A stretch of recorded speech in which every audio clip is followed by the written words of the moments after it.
Bismillahirrahmanirrahim. Assalamualaikum warahmatullahi wabarakatuh. Halo pemirsa, senang bisa bertemu pada acara Di Antara Dua Sisi. Di antara dua perbedaan, Tetapi tetap satu makna. satu tujuan. Selama kurang lebih 30-40 menit ke depan, saya Asep Profesor Dr. Rahmawati Diniwati dan Saya Profesor Dr. M. Yeni Syafi'i akan menemani Anda kalian semuanya ngobrol bareng, sharing knowledge, telah hadir di antara dua sisi, yaitu Pak Dimas. Atau kalau saya biasa saya panggil gitu ya. Mas Dimas. Kalau saya sih panggilnya Pak Dimas saja. Boleh beda kan? Boleh, Nah. karena kita di antara dua sisi. Di antara dua perbedaan, Tetapi satu makna. satu tujuan. Tampaknya kita seragam berbeda ya, ya Bu ya. Ya, karena di antara dua sisi. Sehingga mencerminkan perbedaan yang satu mana satu tujuannya. Betul, betul. Kita sudah ada tamu kita, bagaimana Ibu? Terima kasih nih Pak Dimas, Mas Dimas. Senang sekali telah hadir di acara kita di antara dua sisi. Kapan datang? Terima kasih Bu Rama, saudaranya. Terima kasih. Ya. Dari atas undangannya. Ya. Saya datang kemarin jam tanggal 22 dini hari. Kamis malam ya. Dari Makassar ya. Dari Makassar ya. Jadi kita akan kedatangan tamu yang luar biasa, jauh non di Matau gitu, akan hadir jauh-jauh ke kota Bandung untuk kita saling sharing knowledge gitu. Dan untuk kita sebelum berdiskusi secara langsung dengan Mas Dimas, akan disampaikan oleh Prof. Yani sedikit profil daripada Mas Dimas. Iya, baik, terima kasih. Narasumber ini kali ini namanya pendeknya Dimas, Pak Dimas. Lengkapnya Pak Dimas Tribuana dengan gelarnya Sarjana Ekonomi, MM, MCom. Jadi tiga gelar ya, Sarjana Ekonomi, kemudian MM-nya Masternya 2, Magister Manajemen dan juga Master Komputer ya gitu ya. Dia dilahirkan di Ujung Pandang 24 Januari 1978, dia masih muda lah. Dan kalau simak tadi dia sebenarnya jabatan terakhir sekarang itu dia sebagai manajer operasional. Nah, jadi dan sebelumnya di UEB juga ya. Yang sekarang UEB itu mengasosiasi Citibank ya. Jadi sudah luar biasa pengalamannya gitu ya. Ya saya kira itu cukuplah untuk pengantar. Ya, silakan. Mungkin silakan Mas Dimas untuk menyapa para pemirsa. Selamat bertemu pemirsa. Saya dengan Dimas Tribuana. Senang hari ini bisa bertemu dengan pemirsa semua. Hari ini saya akan coba share apa yang saya punya, pengalaman yang saya punya selama ini. Mudah-mudahan bisa menjadi insight dan menjadi masukan bagi teman-teman semua. Mungkin bisa sedikit ya historis daripada Mas Dimas sampai menduduki jabatan saat ini ya, asal mulanya dari ceritanya, karena saya dengar punya usaha juga gitu ya gitu. Boleh ceritakanlah sampai hari ini itu apa saja sih yang sudah dilakukan oleh Mas Dimas? Oke, siap. Jadi saya itu join di dunia perbankan itu di tahun 2002. 2002 ya. Diawali pertamanya itu di bagian IT ya, bagian IT. Information Technology. Itu sekitar 3-4 tahun di bagian Information Technology baru beranjak ke bagian HR. HR itu sekitar 3-4 tahunan juga baru mengepalai ke dua divisi tadi ya, IT dan HR dalam satu divisi. Kemudian terus berjalan sampai dengan saat ini. Sebelumnya saya itu di perusahaan bank dari Singapura, UOB, sekitar 20 tahun. Perusahaan asing ya, bank asing ya.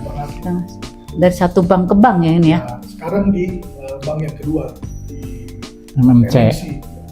Kalau untuk usaha itu saya rintis sebenarnya sudah dari tahun 2017. Dia bergerak di bidang konsultan teknologi. Kita ada main ke digital, ke masuk digital juga ada, terus ke produk pun kita buat seperti website, produk-produk yang hard product seperti kayak merchandise atau alat-alat sajian kita juga buat. Kemudian saat ini pun saya sedang menjalani pendidikan. Pendidikannya. Pendidikan. Pendidikan apa nih Mas? Pendidikan di S3 di Unicor, Doktor Ilmu Manajemen. Jadi efektif saat ini sudah bukan 2 kegiatan lagi, tapi sudah ada 3 kegiatan secara bersamaan yang dijalankan. Jadi bisnis, kemudian pekerjaan manajer di bank dan S3. Dan S3. Luar biasa. Dan itu suatu tantangan besar ya sebenarnya. Sebagai waktu sebagainya, apa menjadikan apa motivasi kau ingin orang, sekarang kan gambar gini, orang kan dulu waktu S1 tamat sarjana cari kerja, sekarang udah kerja kuliah lagi gitu, soalnya apa sih gitu untungnya cari S3 gitu, padahal bukan untuk jadi dosen pemanya gitu. Apalagi sekarang sudah menduduki jabatan, apa sudah sih punya usaha, ini nanti untuk pembelajaran buat apa sih yang menjadi obsesi gitu, atau menjadi keinginan sampai sebegitu besarnya. 3 hal itu bukan hal yang mudah ya, merangkul dari akademisi, bukan non akademisi. Gimana nih Mas? Jadi memang kalau dilihat seakan-akan itu kayak sibuk sekali tuh. Ada kerjaan, ada usaha, dan ada kuliah S3 ya. Tapi kalau bagi saya waktu kita 24 jam satu hari itu masih sangat mungkin untuk dibagi dengan 3 kegiatan itu. Karena kita kerja juga kan tidak. Kuncinya apa? Membagi itu apa? Gimana caranya tuh Mas? Time management.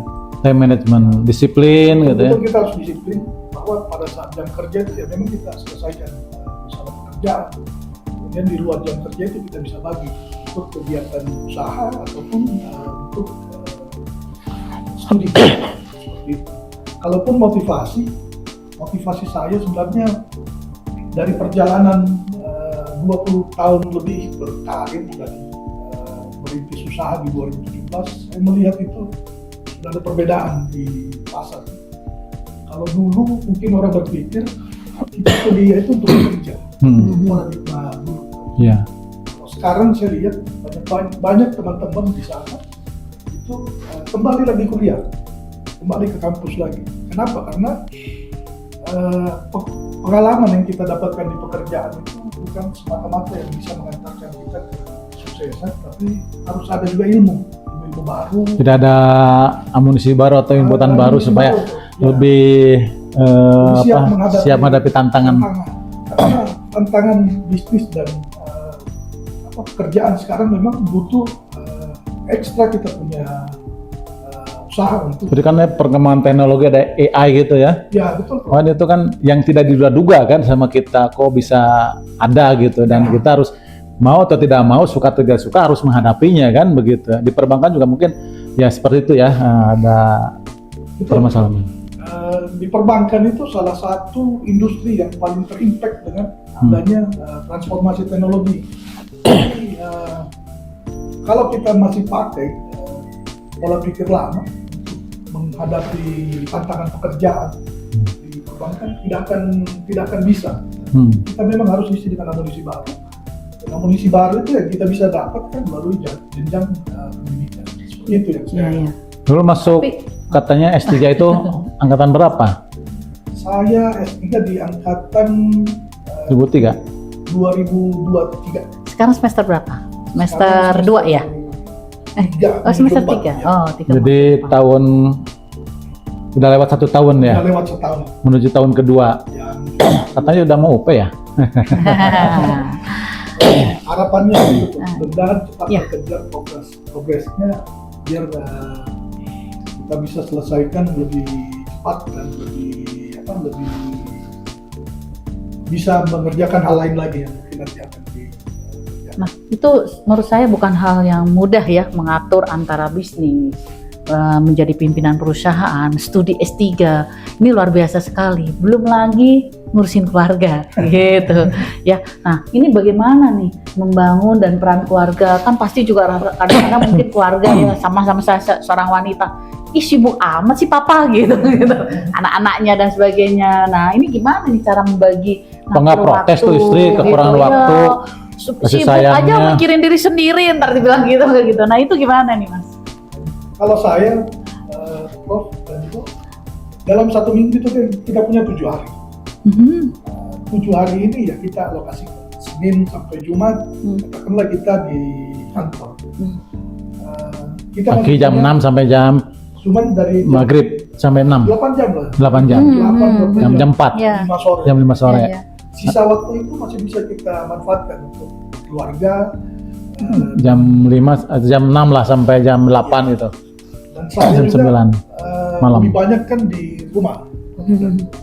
Saya lebih banyak di rumah sehingga kalaupun saya menyelesaikan yang lain, jadi kita tetap ada di rumah. Jadi kalau dibutuhkan atau dicari masih ada di rumah. Kan tadi katanya ambil kuliah, kok kuliahnya di rumah bagaimana itu maksudnya?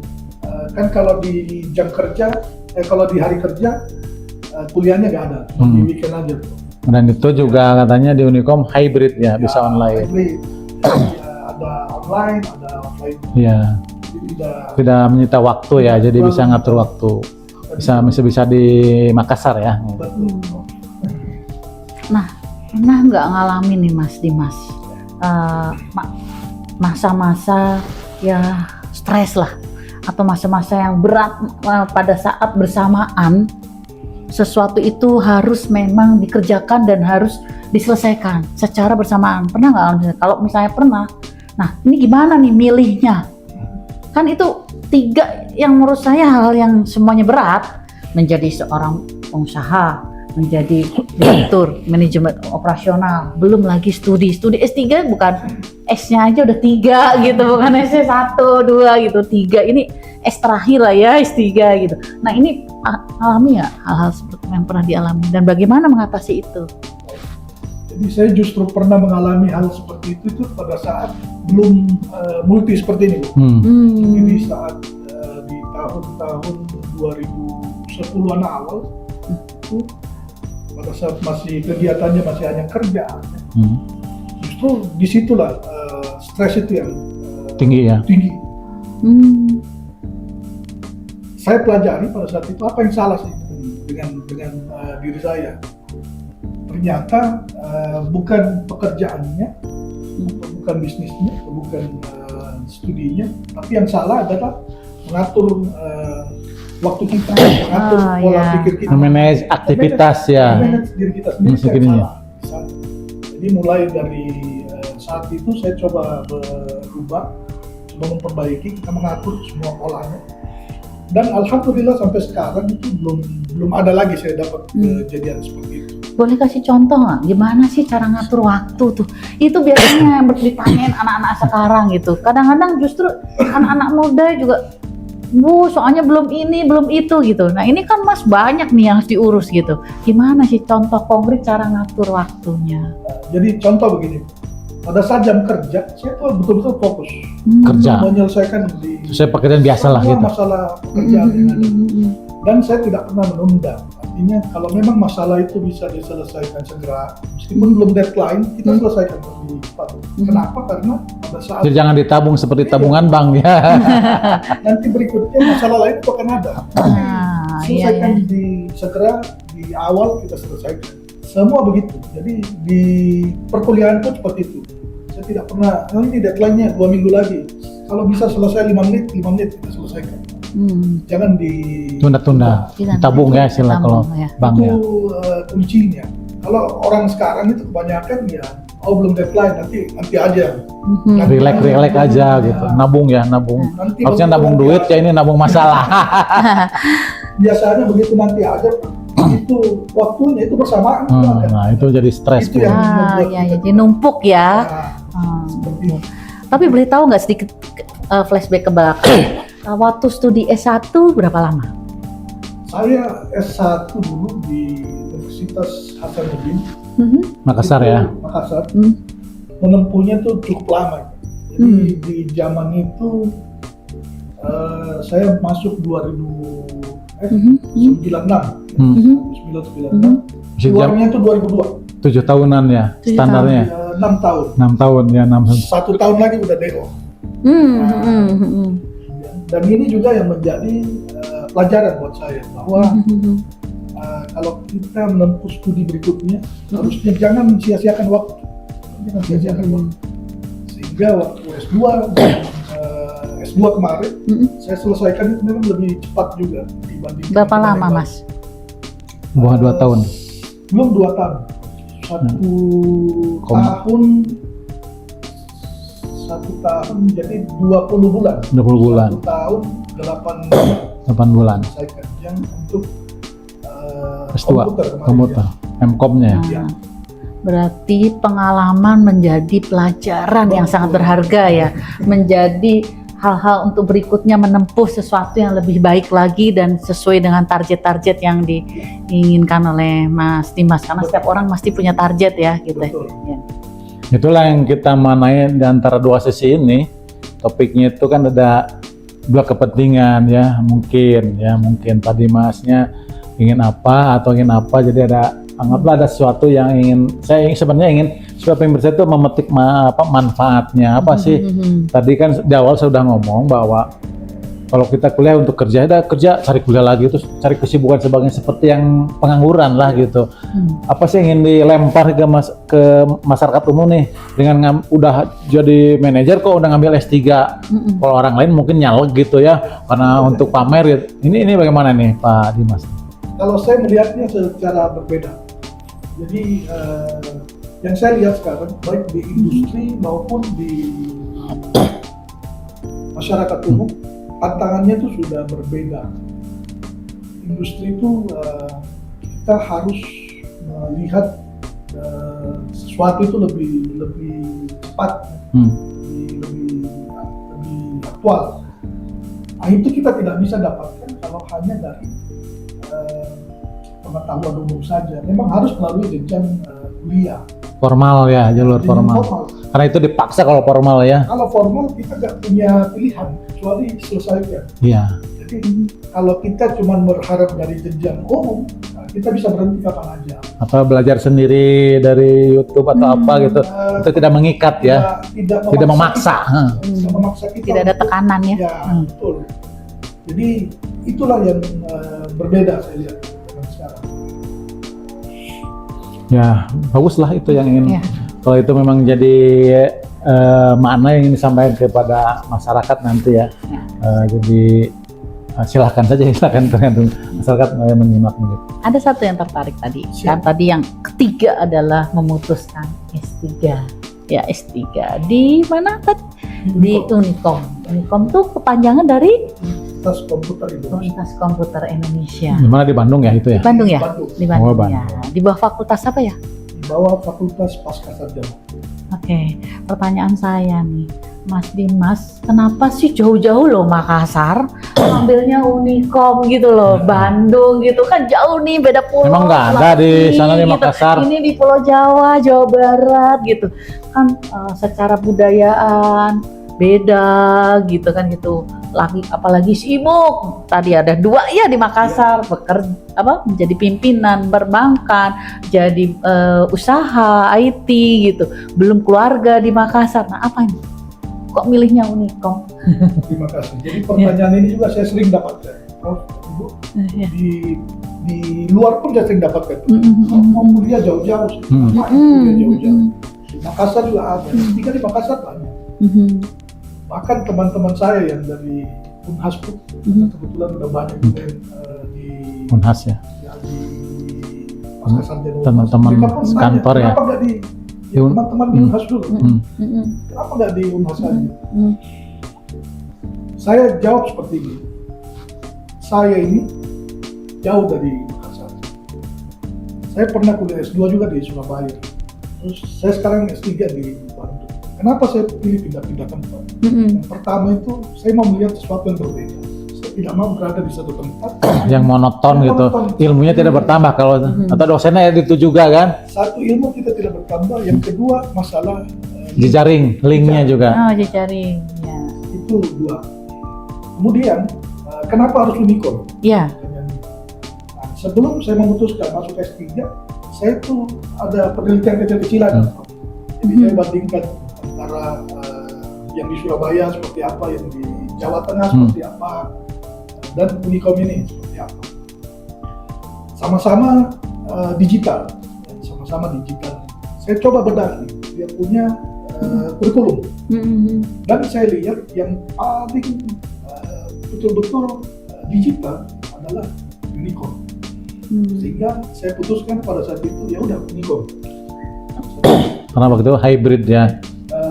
Semua ini hybrid, semua di Surabaya. Oh hybrid Oh, juga. hybrid semua ya, rata-rata hybrid ya. Di mana, di Jawa Tengah, di Semarang pun itu ada hybrid.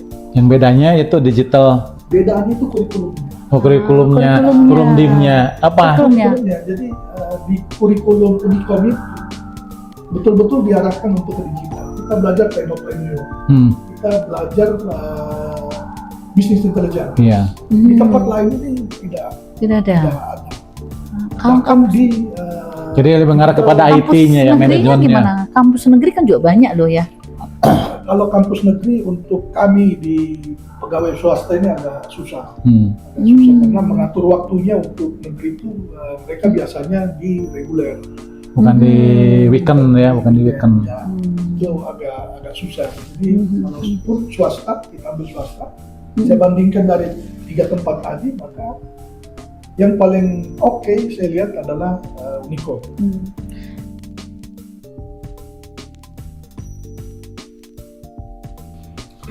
Baik, terima kasih.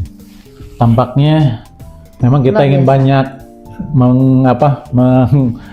menggali Ya. lagi, tapi kita dibatasi waktu. Mohon maaf Pak Dimas. Tapi Ya. ada satu pertanyaan boleh, lagi. boleh. Boleh ya, Prof? Boleh, Aku tanya nih. Soalnya luar biasa, usia muda udah banyak hal ya, bisa banyak yang diraih. Nah, setelah lulus nanti S3, rencana targetnya lulus kapan? Berapa tahun nih selesai S3? Mudah-mudahan sebelum 3 tahun sesuai dengan Sudah waktunya selesai.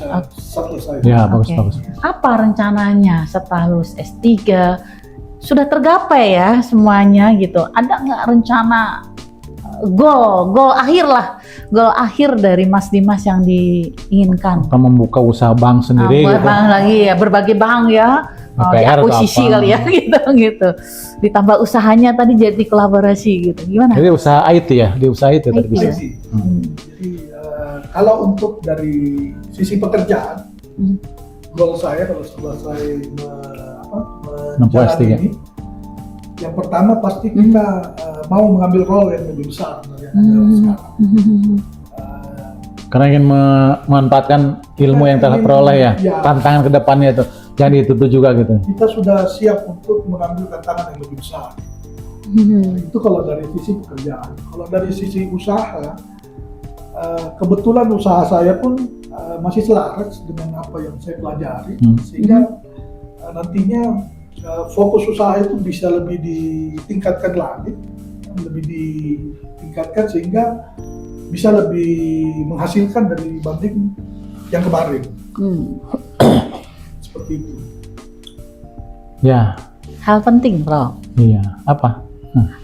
Saya ingin dari Mas Dimas 3 hal penting atau 3 kata penting bisa meraih itu untuk masa depan. Sehingga jadi pembelajaran buat Iya, buat pelajaran masyarakat di sana semuanya. ya. Iya. 3 Kira-kira hal apa penting. nih? Boleh 3, boleh 5 deh. Siap. Minimal 3 deh, Mas ya. Apa Satu. sih poin Pertama, 1? disiplin. disiplin, Disiplin. Oke, disiplin ya. Ya. Nah. Yang kedua, komitmen. komitmen, Komitmen. Oke. Yang 3, ketiga, berpikiran terbuka. membuka diri ya gitu. Membuka Ya. diri. Membuka pikiran. Menerima kritik dan sebagainya. Jadi, Jangan egois gitu, arogansi kayak begitu ya. Betul. Ya, ya, Jadi 3 hal ini, kalau Kunci kita ya. mau maju, ini adalah kunci Sukses. saat ini. Seperti itu. Ya. Semoga 3 ikon ini menjadikan bahan-bahan buat Buat masyarakat kita di sana. semua. Ya buat kita semua. semuanya, dan itu menjadi pelajaran yang sangat berharga sehingga kita bisa meraih cita-cita yang kita inginkan. Jadi memang udah kita saatnya nih meng-closing bagaimana nih Bu? Nanti kalau ada kita bisa kontak yang lain. Tapi ini waktu terbatas, silakan Ibu untuk meng-closing atau ya closing acara ini. Terima kasih nih Mas Dimas atas kehadirannya, kunjungannya luar biasa. Kami kedatangan tamu yang tidak pernah kami sangka-sangka, dan sesosok yang saya bilang tadi sudah terbiasa saya manggil Mas Dimas, tapi kata-kata ini ternyata luar biasa, Pak. Jadi padat banget ya perjalanan di usia berapa nih Mas? Mohon maaf, 47. Mohon maaf nih nanya usia gitu. Udah 47 tapi padat sekali. Jadi kalau buku tuh udah penuh membludak gitu ya. Terima kasih atas kehadirannya. Untuk menutup acara ini, kami akan memberikan sebuah pantun buat para pemirsa semuanya. Mohon nanti ya mengatakan apa? Cakep. Boleh, Gitu. boleh. Ada pantun, mudah-mudahan ini menjadi daya tarik dan daya wawasan untuk menuju kita selalu ingin maju. Ya. Pantun spesial buat para pemirsa. Pagi-pagi minum kopi, Siap lah. ditemani roti isi keju. Podcast di antara dua sisi, bicara bisnis murni. Ide segar dan wawasan baru. Cakep. Langit cerah, burung bernyanyi. Hati tenang, tak lagi gelisah. Podcast di antara dua sisi ini makin diminati. Bicara bisnis dengan gaya bijaksana. Terima kasih. Akhir kata kami mengucapkan selamat sore dan sampai ketemu lagi di acara event berikutnya minggu depan. Akan ada juga narasumber yang juga sama-sama luar biasa. Ciri-cirinya apa Prof Yani? Yang jelas ya sama-sama besar lah, sama-sama orang pengusaha.